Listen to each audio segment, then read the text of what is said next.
Victoria, তারপরে হচ্ছে হ্যাঁ ইকো পার্ক। এই যে ভারতবর্ষের সঙ্গে বাংলাদেশের, ভারতবর্ষ বলবো না, কলকাতার সঙ্গে বাংলাদেশের ঢাকার যে একটা ভালোবাসা, এই জায়গাটা যদি অন্যরকম হয় এটা কি ভালো লাগে? না না না, এটা আমরা কখনোই চাই না। আমরা চাই আমাদের ওপার বাংলা এপার বাংলা দুটোই খুব সুন্দর বন্ধুত্ব আগেও ছিল, এখনও থাকুক, ভবিষ্যতেও থাকুক। ঠিক আছে, এর ভিতরে কোনো ধরনের কোনো একটা মানে গুজব বা কোনো ধরনের একটা সম্পর্ক নষ্ট হোক এটা আমরা কখনোই আশা করি না। কিন্তু ওখানে একটা দিদি অশান্তির খবর পাওয়া যাচ্ছে, আপনি কি শুনেছেন? না, এটা আমরা শুনি নাই। শোনেন না? না না, আমরা শুনি নাই। আমাদের ওখানের হিন্দুরা আমরা সবাই খুব মিলেমিশে খুব ভালোই আছি।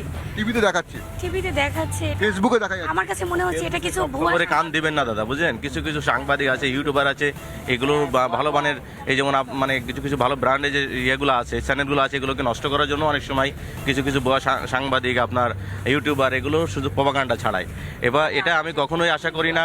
যারা সাংবাদিক করছে নৈতিকতার সাথে সুন্দর